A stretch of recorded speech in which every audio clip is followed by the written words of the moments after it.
Hello. सो यहाँ पे effect of temperature on resistivity. सबसे पहले ये रेजिस्टेंस का फॉर्मूला क्या होता है, तो वो होता है R इज इक्वल टू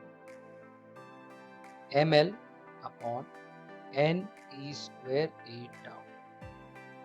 और अगर हम रेजिस्टिविटी की बात करें तो रेजिस्टिविटी का फॉर्मूला हो जाएगा m n e स्क्वेयर और टाउ। आप आराम से कैलकुलेट कर सकते हो क्योंकि R is equal to rho L by. अब हमें रेजिस्टिविटी की बात करनी है, लेकिन ये रेजिस्टिविटी इसकी है। तो सबसे पहले केस में हम लोग लेंगे कि मेटल्स में हमें बात करेंगे कि मेटल्स में क्या होगा, टेम्परेचर का असर क्या होगा। तो यहाँ पर रो लिखेंगे, यहाँ पर टी लिखेंगे, तो ये हमारी लेबलिंग है। अब इसके और क्या लिखें, तो यहाँ पर फॉर्मूला हमारा ये है और हमें ये ध्यान देना है कि अगर हम टेम्परेचर को बढ़ाते हैं, if you go on increasing the temperature, what will happen? Relaxation time कुछ भी कह लो कम हो जाएगा। टेम्परेचर बढ़ाने पर पार्टिकल्स जल्दी जल्दी कोलाइड करेंगे, कोलिजन की वजह से टाउ जो है यानी रिलैक्सेशन टाइम वो कम होगा। Relaxation time is the time between two successive collisions.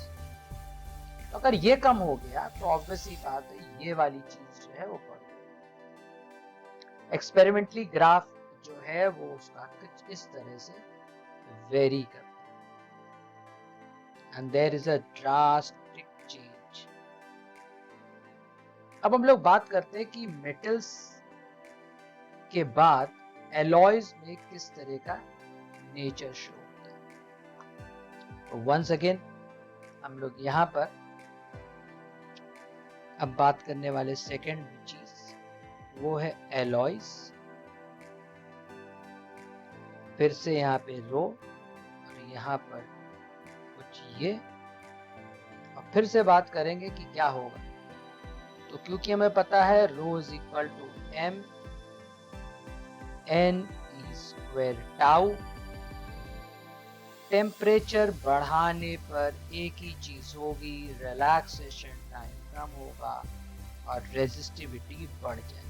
वही सब चीज इसमें। हाँ, लेकिन यहाँ पर डिफरेंस है, और डिफरेंस इस बात का है कि यहाँ पे ग्रेजुअल चेंज देखा जाए, बहुत ज्यादा ड्रास्टिक चेंज नहीं होता है, gradual change. This is the reason why जितने भी आपके इंस्ट्रूमेंट्स हैं सब में एलॉयज यूज होता है, दैट इज कांस्टेंट या मैग्नेट। चलो अब हम बात करते हैं नेक्स्ट चीज की, और वो है हमारी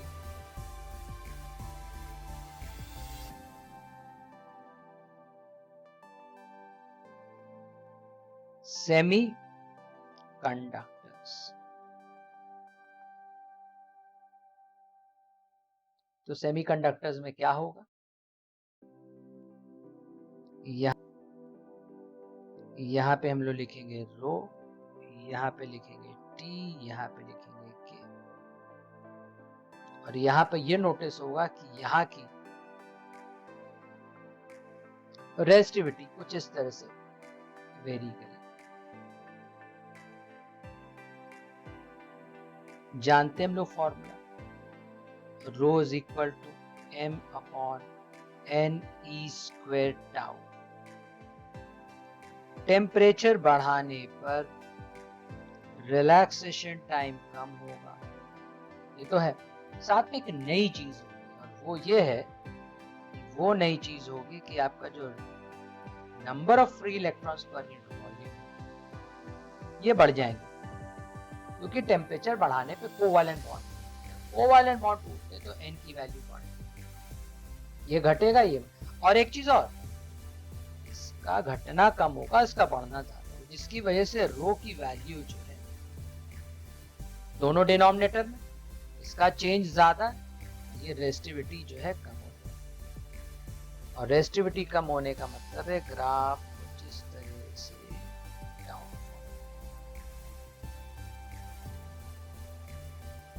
अब आखिरी चीज जो है हमारी वो बहुत ही सिंपल है, लेकिन टॉपिक है थ्योरेटिकल स्टडी में, और वो है आपका